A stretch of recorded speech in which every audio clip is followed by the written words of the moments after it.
How's it going, guys, and welcome back to another episode of the AFC Wimbledon Road to Glory Career Mode. And this will be episode number 47 of this series, but before we do get into anything, I've got to thank you guys again. Unbelievable support on the last episode, as with the episode before that. We ended up getting over 120 likes, and it's probably still going right now as I'm recording this. It's just absolutely incredible, it really is. And I'm hoping that I will have a few player reviews coming out as well in the next coming days. But before we do get into the first game of the episode, I've just got something that I need to address. Obviously, in the last episode, the board had a bit of a blunder, let's just put it that way. They ended up giving us funds right after the transfer window ended. I requested it on the 10th hour of the deadline day, hoping that we could use that money to maybe make another pre-contract signing. But instead, we're now left with this money. Obviously, all money is good money. We can use that for contract negotiations. But I'm hoping that if we do see a good youth scout as well, that we can get another good youth scout. But for the time being, I think we should save up, just in case there's a better youth scout that comes about, because we are going to be having the Europa League in this episode. So even if we get knocked out, we're still going to be getting money from that as well. I have noticed that we do have a player that is expiring in his contract, a player that's been quite important to the side, Matteo Pacini. We also have quite a lot of players on 1 year and 5 months left, so maybe I will sort them out as well with a bit of a better contract. But we will go ahead and give Matteo Pacini what he wants. We'll go ahead and give him a 4-year deal, 2.6 grand a week. Quite a lot more really than the £500 that he started on, but we're going to go ahead and give him the sporadic first team player as well. Bristol City are a side that I really cannot underestimate in this game. I mean, I think I could be wrong, but I'm pretty sure they were the team that ended up dropping or giving us an opportunity to get to the top of the league. Where we are currently, we're currently first ahead of West Brom. They ended up either beating or getting a draw against West Brom, which really did help us a lot. And I've got a feeling they're going to be a tough side to beat in this game. But again, in this game, we're going to be having to deal with quite a lot of rotation. I'm not really too sure where Bristol City are currently in the league, but I do know some of their players. They've got some good players, and especially Kodjia up front. He is a very good striker in real life and in this game as well. I do believe that Kodjia is actually one of the league's top scorers in real life and also in this career mode as well. So it's going to be very difficult to try and beat them in this game. They've got a lethal strike force, and they're playing 5 at the back, which makes things even worse. Inside to Ayama, who's going to cut inside. It's a bit difficult when it's a bit slippery, but he's done very well, and he's going to have a shot, or so I thought. Now Mark Little is running through, gets the cross in. Really good cross, but a fantastic save by Sears again. He's been brilliant. And we'll get this one up here to Devontae Cole on the counter-attack. They really shouldn't have pushed that many men forward. We're going to have a shot. And again, it's Devontae Cole missing a really good opportunity. And I have to say, if that was Adam Armstrong, he would have buried that one. And he's actually won it back very well there for Ayama. We're going to get it inside. And again, through here to Devontae Cole. And what a save again by Frank Fielding. Another good opportunity for Cole goes begging. Really hasn't had the best luck, to be honest. He really hasn't found the back of the net too much, but we will keep him in the game. And maybe we can get something from this corner. It's a good corner and a really good header. And once again, it's Frank Fielding to the rescue. Now it's inside to Kieran Agard. And he's using a bit of pace here to get around our defenders. And the cross comes in. And there is Bishop in the centre, making it 1-0. And that really is stubborn tactics from Bristol City. They've been parking the bus most of the game. They catch us out on one counter-attack, and what do you know, they've scored a goal. We need to win this one from the header, and we do. It's a good opportunity now. They've got a lot of men back, though, so it's going to be difficult. Going to get it here to Gabriel Miranda, having a shot. What an effort by Gabriel Miranda! How has that gone into the back of the net? What a goal! I mean, I'm talking about players that make an impact and really create a bit of magic. Where on earth did this come from Gabriel Miranda? What a shot. What a strike. And he's certainly not known for his shooting. But look at that. That's an absolute pinpoint effort. And Frank Fielding stood no chance. That has to be goal of the series so far, without a doubt. Absolute peach of a strike from Gabriel Miranda, our scout future star. He only has 28 strength, and I kind of don't play him because of that, I guess. But He really did prove his class there. He's 70 overall. He's only 16, remember. And I think he's just got us a very important point at least in this game. Well, there you have it. A very, very undeserved 1 point from that game. I have to say, Bristol City were the better team in that game. They probably should have won it. But at the end of the day, you just can't fault Gabriel Miranda. What a strike that was in this game. And I think that's earned us a very valuable point. So Matteo Pacini after that game has declined his contract. He says he's not really happy with the role I'm giving him. To be honest, he's not a squad rotation player. He's not even a sporadic first team player. I will go ahead and give him important first team player though. Give him the 10% bonus per goal.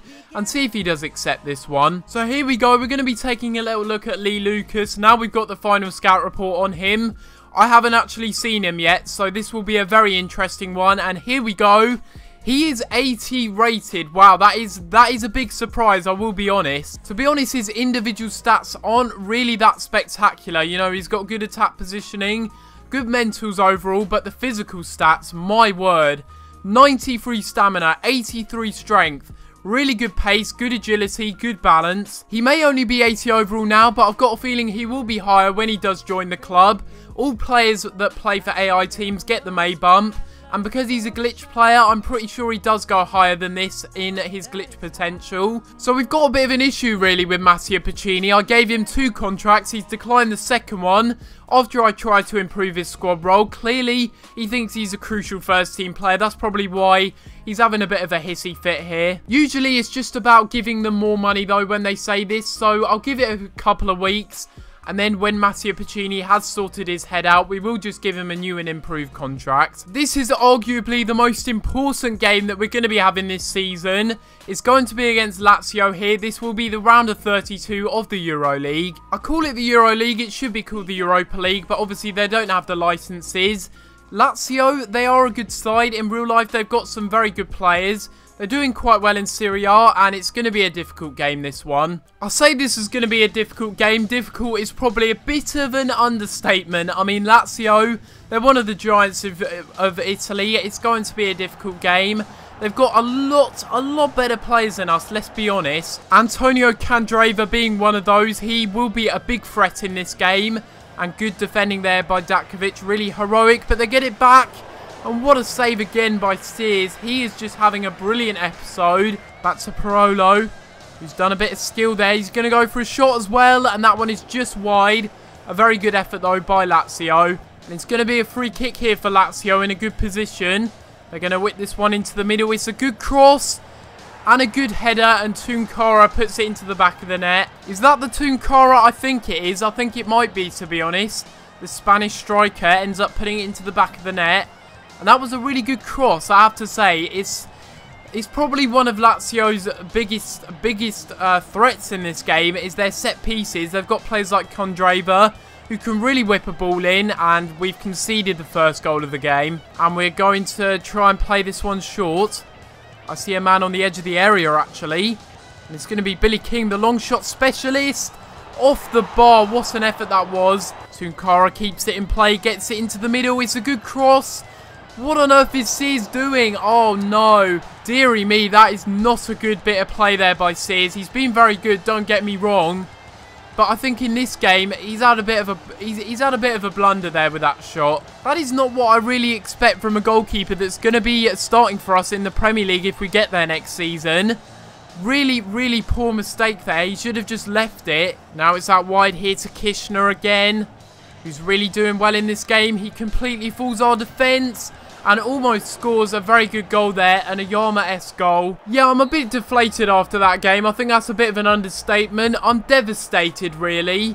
I thought we could at least hold out for maybe a 0-0 draw, but like I said earlier on in the game, it's not a priority, the Euro League. It's just nice if we could go far in this competition.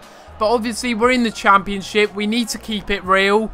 We're not as good as these other quality European teams that are in this competition. Now we do have a game though against Wigan Athletic. It will be a home match. Currently though, Wigan Athletic are, where are they? I think they're down in the relegation zone. They're not. They're actually in mid-table. They're currently 12th. Armstrong really isn't fit for this game, but I'm having to play him because I don't know. Devontae Cole just really hasn't been cutting it for me. Kemar Roofe will be starting in this game. We've also got Miranda starting out wide. He really did well in the last league game, so I'm giving him a go again. And now we're going to run forward. And we'll cut inside because we know that Wigan can't deal with it. And just as I say that, we lose the ball. Great job. And now we've switched the play very well. Gabriel Miranda to Kemar Roofe, who's cut inside and gone for a shot. And it's a really good shot. And a really good goal for Kemar Roofe, getting his first goal. And that is going to be Kemar Roofe getting his first goal in an AFC Wimbledon shirt.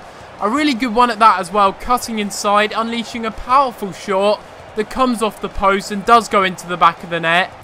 Sorry lads, this isn't League One anymore. We're going to take it forward with Ayama, who's going to have a shot. It's a good save by Nichols though. Going to look to try and get the cross in maybe. He's going to go all the way, and a drilled cross. Wasn't what I was expecting. We've got a player on the ground.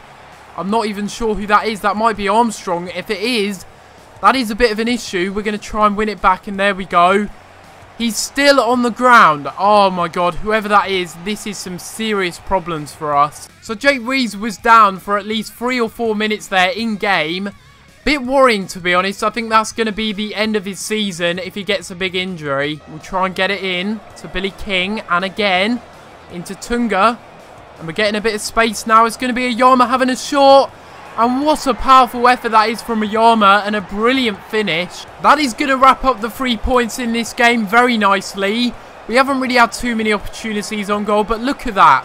What a powerful effort that is. He has got some insane shot power.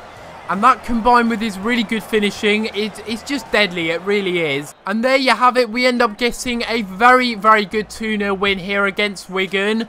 Probably a deserved victory as well. Unlike the Lazio game, we deserve to lose that one. We definitely deserve to get nothing more than 3 points. Nothing less than 3 points, not nothing more. That's what I meant to say. Kemar Roofe ended up getting his debut goal, and we also saw a very good goal from Ayama. Armstrong does go up to a 74, which is deserved. He's been very good this season, and apart from that, not really the best result. We're going to be seeing that a player has been injured, and Jake Reeves, just like I thought, it was a big injury. He was on the ground for quite a few minutes in the game. And there you have it, he's out for 2 months. Another midfielder that's going to be injured. But this will be the end of this episode of this career mode. And if you have enjoyed this episode, make sure you leave a like on the video and subscribe if you haven't already. In this episode alone, we've really had a very good time of it. We've scored some fantastic goals. I'm very happy with the way we performed, even though we lost in the EuroLeague first game. If there's any players that you think I should train in particular, do let me know in the comments down below. But apart from that, guys, I'm going to have to leave it there. And I'll see you next time for another video. Thanks for watching.